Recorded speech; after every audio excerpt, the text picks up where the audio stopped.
అందరికీ నమస్కారం. 99 టీవీ భక్తి ఛానల్కి స్వాగతం. ఈరోజు మనం ఒక కొత్త ప్రోగ్రామ్ని మనం స్టార్ట్ చేస్తున్నాము. అది ఏమిటంటే, భక్తి పాటలు ఉంటాయి కదా, పాటలు అందరూ మామూలుగా పాటలు పాడేసుకుంటారు.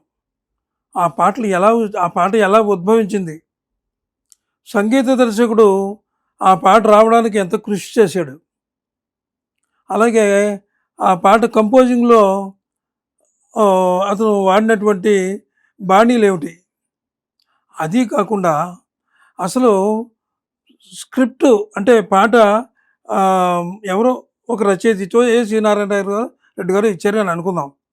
దాన్ని తీసుకుని దానికి ఏ రాగం పడుతుందో ఆ రాగంలా చెయ్యాలి. అది ఈరోజు ప్రోగ్రాం ఏమిటంటే, ఈ పాటకు రాగం ఏమిటి, ఈ పాటకు రాగం ఏమిటి అనేటటువంటిది మన కాన్సెప్ట్ ఈవేళ.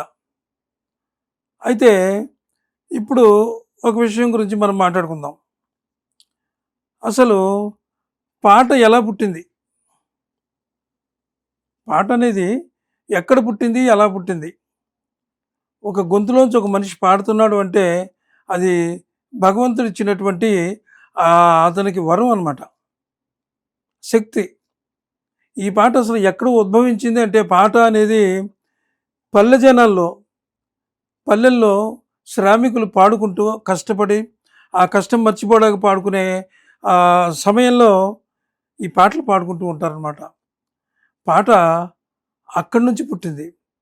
అక్కడి నుంచి పుట్టి అనేక విధాలుగా, అనేక రకరకాలుగా అవి శాఖోపశాఖలుగా విస్తరించింది, పుట్టింది అక్కడ.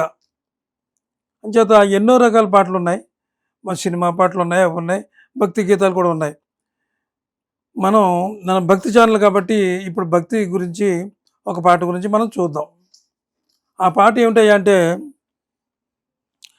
2022లో విడుదలైనటువంటి ఒక గొప్ప సినిమా అన్నమాట. ప్రపంచవ్యాప్తంగా ఆ సినిమా అంటే ప్రపంచంలో తెలుగువారు ఎక్కడున్నా సరే పరవశించిపోయేటటువంటి ఆ సినిమా అది. ఆ సినిమాలోని ఏ పాట చూసినా సరే మనిషి భక్తి పారవశ్యంతో ఊగిపోయి దాదాత్మ్యం చెందిపోతాడనమాట. అంత గొప్ప సినిమా అది. అది మీరు స్క్రీన్ మీద చూస్తున్నారు, మీకు అర్థమయ్యే ఉంటుంది. శంకరాభరణం. శంకరాభరణంలో అన్ని పాటలు కూడా ఆణిముత్యాలే. ఏ పాట తీసుకున్నా మనం ఆణిముత్యాలే. అవి వాటికి పేర్లు పెట్టలేం. ఇప్పుడు ఈ పాట ఒకటి ఏంటంటే, శంకర నాద శరీరాపర వేద విహారహర అనేటటువంటి ఒక పాట. ఈ పాటకు ఆ పాట రచయిత ఇచ్చినప్పుడు సంగీత దర్శకుడు ఏం చేస్తాడంటే, ఆ పాటను చూసుకుంటాడు, పల్లవి చూసుకుంటాడు, అలాగే చరణం చూసుకుంటాడు.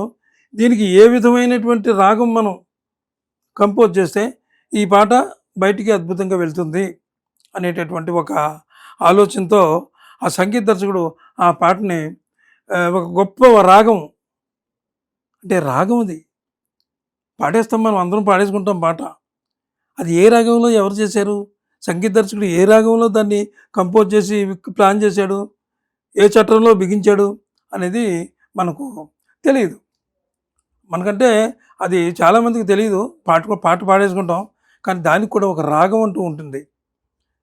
దానికి ఆయన తీసుకున్నటువంటి రాగం ఏమిటయ్యా అంటే, మధ్యమావతి అనే రాగంలో ఆయన ఆ పాటను కంపోజ్ చేశారనమాట. ఎందుకు ఆయన ఎవరు కంపోజ్ చేసింది ఎవరు? ఆయన కేవి మహాదేవన్ గారు ఈ పాటను కంపోజ్ చేశారు. అలాగే ఇక్కడ ఈ పాటకు అంటే ఈ సినిమా దర్శకులు విశ్వనాథ్ గారు ప్రతి పాటను కూడా దగ్గరుండి ఎంతో శ్రమించి చక్కగా ఒక ఒక అద్భుతమైనటువంటి భక్తిరస ప్రధానంగా దీన్ని తీర్చిదిద్దారు ఆయన విశ్వనాథ్ గారు. అంటే నిజానికి ఒక మాట చెప్పుకోవాలి ఇక్కడ. ఇందులో ఈ శంకర శాస్త్రి వేసిన వారు అందరికీ తెలుసున్నవారే, సోమయాజులు గారు. ఈ సినిమా ఎక్కడైనా సరే ఒక ఇంటర్వ్యూలు కానీ లేకపోతే ఒక ఫంక్షన్ కానీ జరిగినప్పుడు విశ్వనాథ్ గారే కనపడలేదు అక్కడ. ఈయనే కనిపించారు, సోమయాజులు గారే కనిపించారు. అంటే ఆ పాత్రలో అంత లీనమైపోయి ఉన్నారన్నమాట. ఈ పాట గురించి మనం మాట్లాడుకోవాలంటే ఈ పాటను ఆయన మధ్యమావతి రాగంలో చేశారు. ఈ పాట ఏమిటంటే శంకర నాద శరీర హర వేద విహార హర నాద శరీర పర వేద విహార అని ఏదో ఉంది. అది మొదట ఒక 2 మాటలు మీకు వినిపిస్తాను ఆ పాటని. శంకర నాద శరీర పర వేద విహార హర అనే పాట. ఆ పాట ఎంత అద్భుతంగా ఉందో మీకు అందరికీ తెలుసు. అందులో పాటలన్నీ రేపటి నుంచి ఈ కార్యక్రమం ఈవేళ నుంచి మొదలైంది. రేపటి నుంచి ప్రతి సినిమాలోనూ ఒక మంచి పాట. అంటే దానికి ఎలా కంపోజ్ చేశారు, బాణాలాంటి బాణీలు ఎలా సమకూర్చారు సంగీత దర్శకుడు. ఈ కేవి మహాదేవన్ గారిని ఈ పాట కంపోజ్ చేసినందుకు ఆయన్ని అభినందించాలి. ఎందుకంటే అందరూ తెలుగు వాళ్ళు మామూలుగా చేస్తాం, మనం తెలుగు చదువుకున్న వాళ్ళం, తెలుగు చక్కగా చేసేవాళ్ళం, రాసుకునేవాళ్ళం, తెలుగు మీద పట్టున్న వాళ్ళం చేస్తాం. కానీ ఈయన తెలుగువాడు కాదు, తమిళవాడు అనమాట. ఈ తమిళంలో ఉన్నటువంటి ఈయన ఏ విధంగా అంటే పాట రాసుకుని దాన్ని చూసి మన తెలుగు భాష రాకపోయినప్పటికీ కూడా చాలా అద్భుతంగా చేశాడు ఈయన పాటలు మనం చెప్పుకోవాలంటే చాలా ఉన్నాయి. ఉదాహరణకు ఒక మూగ మనుషులు తీసుకుంటే చాలు.